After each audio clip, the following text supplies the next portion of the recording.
नमस्कार मित्रांनो, आज आहे 28 सप्टेंबर। आपण आता दुपारच्या अपडेटमध्ये एक तातडीची अपडेट देणार आहोत। पण त्या अगोदर तुम्ही चॅनलला नवीन असाल तर सबस्क्राईब करा, कमेंट करा, लाईक करा, व्हिडिओ आवडल्यास नक्की शेअर करा मित्रांनो। चला तर आपण व्हिडिओला सुरुवात करूया। तुम्ही बघू शकता की नाशिक या विभागामध्ये रेड अलर्ट जारी झालेला आहे। तर तुम्ही बघू शकता की इगतपुरी, त्र्यंबक, नाशिक तसेच सिन्नर, निफाड, वणी, साखरपाडा या ठिकाणी जोरदार पाऊस आपल्याला 3च्या सुमारास होताना दिसणार आहे। त्या ठिकाणी रेड अलर्ट दिसतो आहे आपल्याला। मुसळधार पाऊस पडण्याचा अंदाज त्या ठिकाणी आपल्याला येत आहे मित्रांनो।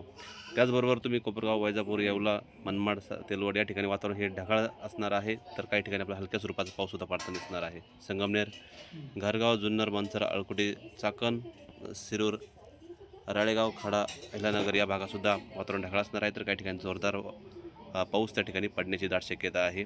चाकण, पुणे, राहू, दौंड, श्रीगोंदा, कर्जत या ठिकाणी वातावरण ढगाळ असणार आहे। तर काही ठिकाणी हलका स्वरूपात पाऊस पडू शकतो। पुणे विभागामध्ये पुणे, लोणंद, फलटण, सासवड, आवासा या ठिकाणीसुद्धा हा पाऊस जोरदार राहण्याची दाट शक्यता आहे। आपण जर कोकण भाग बघितला तर मुंबई साईड, मुंबई, खोपोली, गोरेगाव, चिपळूण, रत्नागिरी, राजापूर या ठिकाणीसुद्धा जोरदार पाऊस आपल्याला दिसतो आहे। तर मुंबई या ठिकाणी रेड अलर्ट जारी केलेला आहे। इगतपुरी या ठिकाणीसुद्धा वातावरण हे पूर्ण पावसाच नाही, जोरदार पाऊस त्या ठिकाणी पडण्याची दाट शक्यता आहे। इगतपुरी, त्र्यंबक, नाशिक या ठिकाणी रेड अलर्ट आपल्याला जारी केलेला आहे। त्याचबरोबर संभाजीनगर, पैठण, त्याचबरोबर गंगापूर, अंबड, जालना या ठिकाणी सुद्धा पाऊस मध्यम स्वरूपाचा, काही ठिकाणी हलक्या स्वरूपाचा पाऊस पडू शकतो।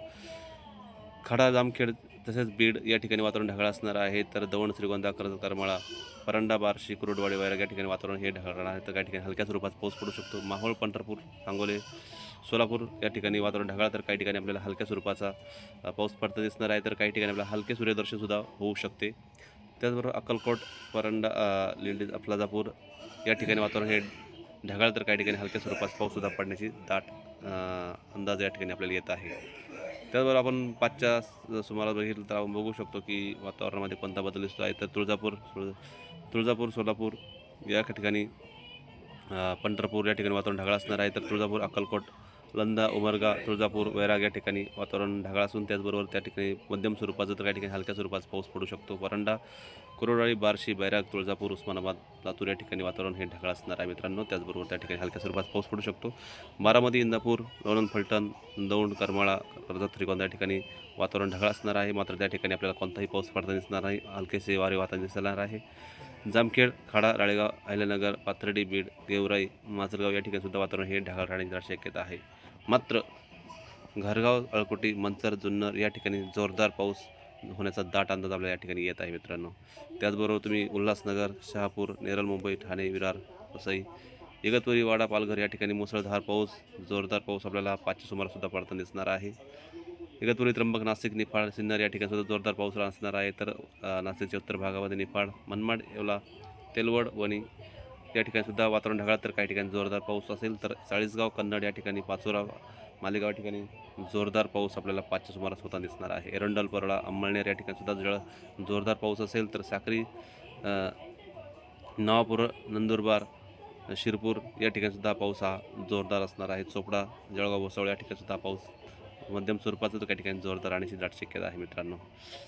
तर मित्रांनो, हिंगोली, पुसद, उमरखेड, वाशिम, नांदेड, परभणी या ठिकाणी वातावरण हे ढगाळ असणार आहे। तर काही ठिकाणी कोरडे राहण्याची दाट शक्यता आहे। आदिलाबाद, त्याचबरोबर यवतमाळ, वणी, चंद्रपूर, मोकाना, वर्धा, अमरावती, खोंडली, चंद्रपूर, नागपूर, वर्धा, शिरूर, उटी या ठिकाणी हा पाऊस मध्यम स्वरूपाचा, तर काही ठिकाणी जोरदार असणार आहे।